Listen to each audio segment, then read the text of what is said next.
Kegiatan selebrasi proyek penguatan profil pelajar Pancasila memang sudah rampung berlalu, tanggal 23 Februari 2024 yang lalu. Namun, kaitannya dengan gaya hidup berkelanjutan yang memanfaatkan barang bekas di lingkungannya, ada 6 orang siswi, dan 2 siswa yang memukau pada saat event selebrasi proyek penguatan profil pelajar Pancasila. Mereka ini mempresentasikan tentang eco-brick botol, snack bucket, tote bag eco-print, dan pemanfaatan barang bekas lainnya untuk peralatan dalam kelas. Nah, apa itu eco-brick? Eco-brick adalah metode ramah lingkungan untuk mengolah sampah plastik dengan mengemas plastik dalam botol plastik yang padat dan kepadatannya sampai mencapai berat tertentu. Botol-botol ini disebut eco-brick botol. Prinsipnya adalah untuk mengurangi jumlah plastik yang masuk ke lingkungan dengan cara mengumpulkan dan memadatkan plastik dalam botol, sehingga mengurangi limbah plastik yang tersebar di alam. Eco-brick botol biasanya terbuat dari botol plastik bekas yang diisi dengan plastik, seperti kantong plastik, bungkus makanan, atau potongan-potongan plastik lainnya. Namun, bisa juga diisi dengan kertas-kertas bekas. Eco-brick botol dapat digunakan untuk berbagai karya, seperti untuk dibuat kursi, dinding, dan lain sebagainya. Itu semua adalah contoh nyata dari upaya kreatif memanfaatkan plastik bekas untuk mengurangi dampak sampah plastik terhadap lingkungan. Nah, mari kita dengarkan presentasi dari Aulia Nur Safina dan Alif Awalia Ridwan saat event selebrasi proyek penguatan profil pelajar Pancasila, tanggal 23 Februari 2024. Eco-brick seperti apa hasil kreasi mereka? Mari kita simak paparan Aulia dan Alif. Assalamualaikum warahmatullahi wabarakatuh. Selamat pagi semuanya. Alhamdulillah hari ini kita diberi kesempatan untuk menghadiri acara selebrasi proyek penguatan profil pelajar Pancasila dengan tema membangun kewirausahaan dan karya hidup. Membangun kewirausahaan dengan karya dan gaya hidup berkelanjutan. Pertama-tama, sebelum saya lanjutkan ke materi yang akan dibahas, terlebih dahulu yang saya hormati Kepala SMPN 116 Pak Joko, Bapak Ahmad Fatoni, Miss Siti Niama, dan Miss Gustiati, selaku Wakil Kepala Sekolah, serta Bapak Ramli, Kasih SMP 2, SMA Jakarta Utara 1, dan Bapak Beni Wijaya, sebagai Komite SMPN 116 Jakarta. Dan saya, Aulia Nur Safina, sebagai perwakilan pembawa materi kelas 8 bersama rekan saya, yaitu Alif Awalia Ridwan. Dalam proyek kedua kali ini, kami membuat hasil karya eco-brick selama 3 bulan belakangan ini. Sebelum masuk ke step by stepnya, kita kenalan dulu nih sama apa sih itu eco-brick. Eco-brick adalah botol plastik yang diisi padat dengan limbah non-biologikal untuk membuat blok bangunan yang dapat digunakan kembali. Tujuannya apa sih buat eco-brick itu? Tujuannya adalah untuk mengurangi sampah plastik serta mendaur ulangnya dengan media botol plastik untuk dijadikan sesuatu yang berguna. Contohnya nih seperti kursi dan meja yang ada di sini. Ini terbuat dari eco-brick. Nah, sekarang kita lanjut ke alat dan bahan serta tata cara pembuatannya. Apa aja yang akan digunakan? Untuk alat dan bahan yang harus disiapkan adalah botol plastik berukuran 1500 ml dengan jumlah 19 botol, kertas bekas atau koran bekas, kain sofa,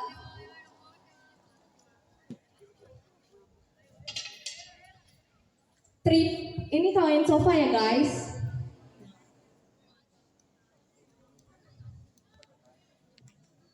Dan ini sebagai alat pembantu nanti buat meratakan solokan. Dan yang terakhir itu adalah lakban. Nah, jika semua bahan sudah tersedia, kita langsung aja nih ke tata cara pembuatannya. Untuk langkah pertama, itu siapkan botol plastik bekas berukuran 1500 ml, lalu buka tutup botolnya. Nah, jika sudah terbuka tutup botolnya, untuk langkah yang kedua, ambil koran bekas secukupnya, sobek-sobek hingga menjadi bagian kecil. Lalu, masukkan ke dalam botol. Jika sudah terasa penuh botol ya.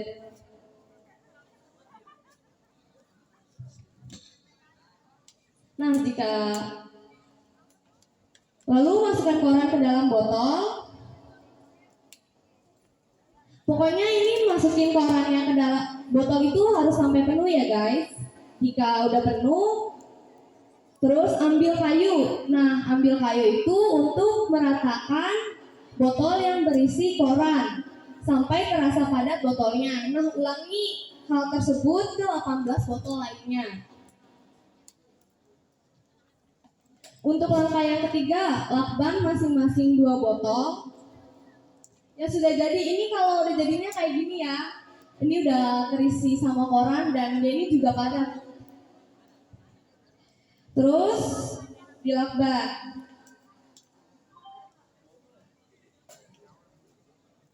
Nah, lakban masing-masing 2 botol yang ada.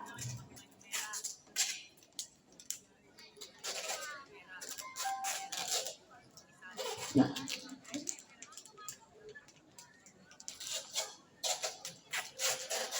jika sudah terlakban, buat pola bulat untuk membentuk polanya. Jadi polanya itu harus bulat ya. Kalau untuk bikin kursi itu polanya harus bulat. Nah, kayak gini guys. Kalau udah itu terbentuk. Dan untuk langkah yang keempat, pasangkan triplek di bagian atas botol. Berikan busa di atas triplek, lalu selimutkan dengan kardus. Jangan lupa lakban untuk merapatkannya. Jadi gambarannya ini seperti ini jika sudah melakukan step by step ke 1, kedua, dan 3.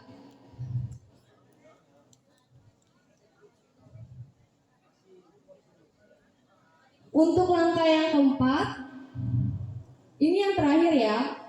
Step yang terakhir, tutup dengan kain sofa. Nah, jadi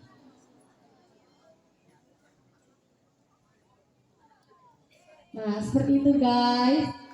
Nah, jadinya afternya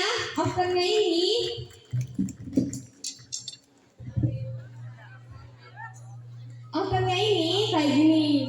Ini tuh ini bisa didudukin. Nah, itu dia apa aja step by step untuk membuat eco brick. Cukup mudah bukan? Manfaat eco brick juga banyak banget nih untuk lingkungan sekitar kita. Daripada kita membuang sampah, menimbun, dan membakar sampah, lebih baik kita olah menjadi barang yang bermanfaat. Itu saja yang bisa saya sampaikan. Kurang lebihnya saya mohon maaf. Kami pamit undur diri. Wassalamualaikum warahmatullahi wabarakatuh. Waalaikumsalam warahmatullahi wabarakatuh. Keren banget. Selanjutnya, giliran Natasha Septiani dan Aurel Siti Az-Zahra mempresentasikan mengenai snack bucket. Apa itu snack bucket? Snack bucket adalah istilah yang mengacu pada sebuah wadah atau keranjang yang berisi berbagai macam makanan ringan atau cemilan. Biasanya, snack bucket digunakan dalam konteks acara-acara sosial atau pertemuan, seperti pesta ulang tahun, pertemuan keluarga, atau acara kantor. Snack bucket biasanya berisi berbagai jenis cemilan, seperti keripik kentang, kacang-kacangan, biskuit, coklat, permen, dan lain sebagainya.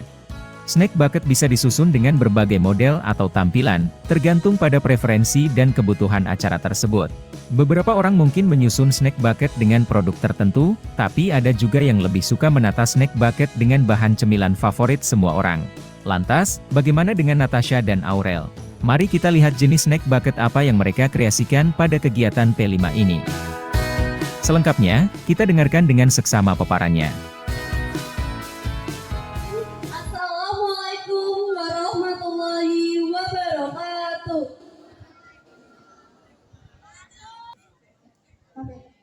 Yang kami hormati Bapak Kepala Sekolah SMP Negeri 116 Jakarta, Dr. Andes Joko Sangsongko MSI. Yang kami hormati Wakil Kepala Sekolah Bidang Kurikulum, Dr. Andes Ahmad Fatoni MPD.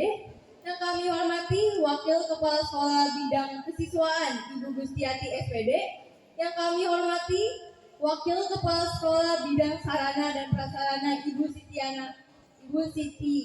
Siti Nyama SPD, dan juga guru-guru serta teman-teman yang kami sayangi dan juga kami banggakan. Halo semuanya, perkenalkan nama saya Natasha Septiani, perwakilan dari kelas 7A. Halo semuanya, perkenalkan nama saya Aurel Siti Az-Zahra dari kelas 7B. Hai guys, gimana kabarnya? Jadi teman-teman, P5 kelas 7 kali ini kita sedang mempelajari tentang kewirausahaan nih. Kalian tahu nggak sih singkatan dari P5 itu? P5 merupakan singkatan dari Proyek Penguatan Profil Pelajar Pancasila. Nah, kali ini kita akan mengulas kembali materi kita sebelumnya, yaitu cara membuat bucket. Jadi langsung aja yuk kita masuk tata cara pembuatannya. Nah, sekarang aku mau menunjukkan nih kepada kalian gimana sih cara membuat bucket itu. Pertama-tama yang harus kalian lakukan adalah dengan menyiapkan alat dan bahan seperti 10 atau sampai 20 snack, kertas selopor, kardus bekas atau gabus bekas, tusuk sate atau sumpit, aksesoris dan pita. Dan juga beberapa alat seperti gunting, cutter, double tip, selotip, dan juga lem tembak. Kedua, siapkan semua snack dan rekatkan pada tusuk sate atau sumpit menggunakan lem tembak. Ketiga, potong gabus menjadi bentuk balok, lalu tempelkan gabus ke kardus bekas. Lalu, tusukkan snack ke gabus yang sudah dipotong. Keempat, tempelkan kertas celopon yang sudah dipotong menjadi berbagai pola ke rangka bucket. Terakhir, hias bucket dengan pita dan hias semenarik mungkin sesuai dengan imajinasi dan kreativitas kalian. Dan bucket kalian sudah jadi nih guys. Jadi guys, dalam membuat bucket itu pasti punya kelebihan dan kekurangannya. Seperti misalnya kalau dalam pembuatannya kurang tepat dan kurang handal, bucketnya akan terlihat kurang menarik. Dan kalian juga harus membawa bucket dengan hati-hati agar tidak mudah lepas dan berantakan. Tapi teman-teman, bucket itu cocok sekali untuk diberi ke orang yang kita sayang, seperti orang tua atau sahabat. Atau tidak, kalian bisa memberi ke orang tertentu pada hari tertentu. Seperti pada kebiasaannya, bucket populer di kalangan anak remaja dan sebagainya. Atau pula untuk hari guru, graduation, anniversary, dan lain-lain. Seperti sekarang yang sedang populer, membuat bucket dengan Lego atau dengan bunga. Kalian bisa loh membuat usaha kecil-kecilan, kalian dapat membuat bucket dan menjualnya dengan harga yang terjangkau. Oke semuanya, sekian presentasi dari kami berdua. Mohon maaf jika ada kesalahan kata atau dalam pengucapan kata. Semoga teman-teman yang ada di sini diberikan pandangan terbaik terhadap materi presentasi buket snack kami. Dan juga terima kasih kepada teman-teman yang sudah mendengarkan presentasi kami dari awal hingga ke detik ini. Sebelum menutup presentasi, alangkah baiknya kita pantulin dulu nih. Jangan lupa bilang cakep ya. Mentari senja telah tenggelam, rintik hujan mulai terjatuh.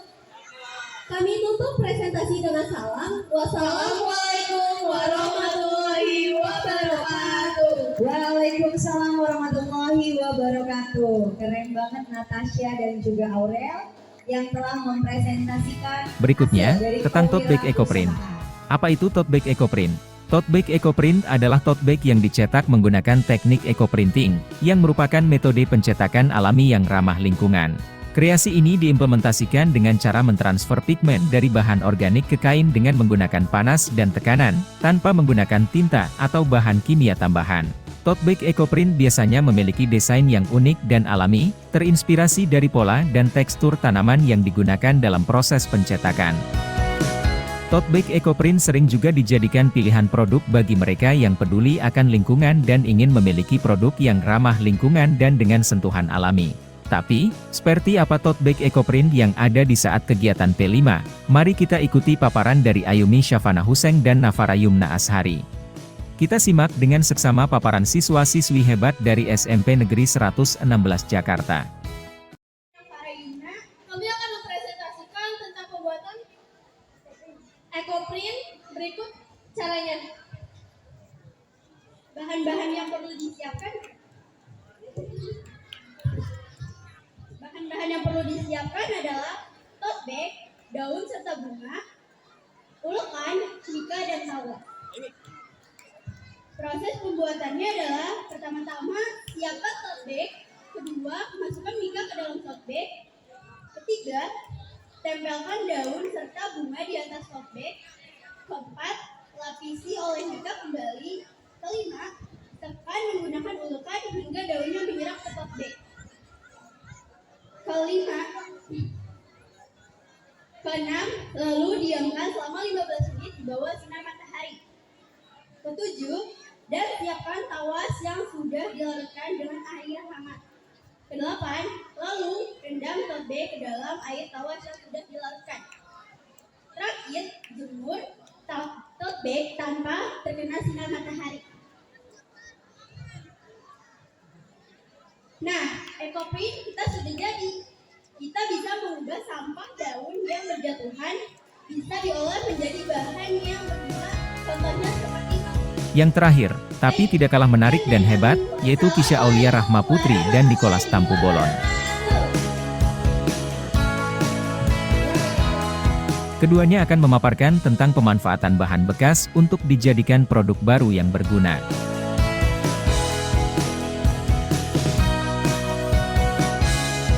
Ananda Kisha dan Ananda Nicholas berbagi ilmu dan kreativitas, serta memaparkan apa yang telah dibuat yang berkaitan dengan proyek penguatan profil pelajar Pancasila bertema gaya hidup berkelanjutan.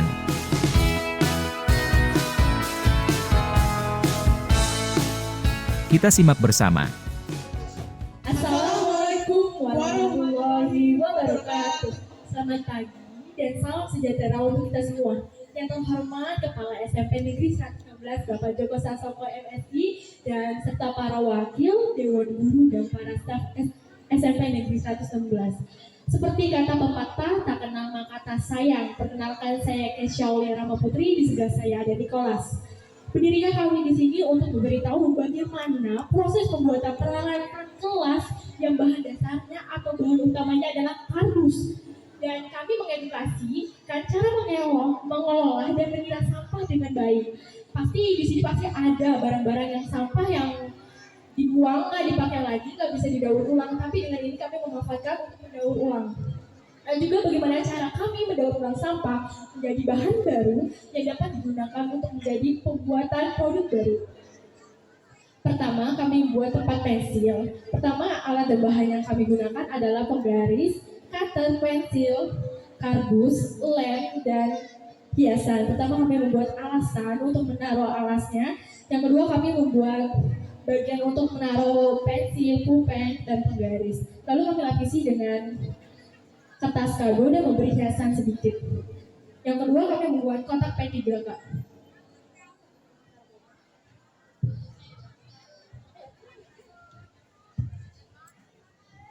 Untuk peralatan kedua, kami membuat kotak P3K.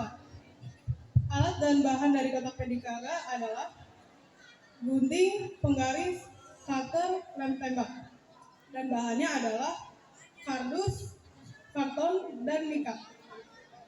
Fungsinya adalah menyimpan perlengkapan P3K dan medis. Kelebihan dari kotak P3K ini adalah tidak memakan banyak biaya dan bisa mengurangi sampah lingkungan.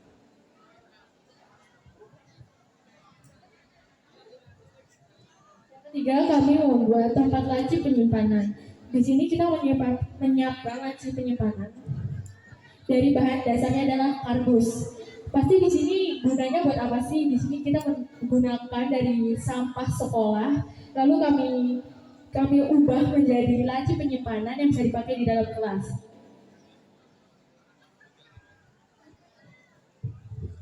Jadi peralatan atau perlengkapan ini bisa dibuat dengan hasil karya tangan kita sendiri. Dan dengan cara ini kami mendaur ulang sampah menjadi bahan baku baru yang dapat digunakan untuk membuat produk baru. Dan juga dengan cara ini kita dapat memilah sampah kardus dengan baik. Sekian dari kami, semoga ilmunya bermanfaat bagi teman-teman semua. Wassalamualaikum warahmatullahi wabarakatuh. Waalaikumsalam warahmatullahi wabarakatuh. Terima kasih Ananda Nicholas dan Ananda Kisha. Luar biasa. Keberanian untuk tampil di panggung saja sudah merupakan prestasi yang sangat luar biasa, ditambahkan lagi mempresentasikan serta berbagi ilmu dan ide kreatif dan menunjukkan hasil karyanya. Luar biasa. Sukses dan tetap semangat, terus berkreasi dan berkarya, jaga lingkungan untuk masa depan.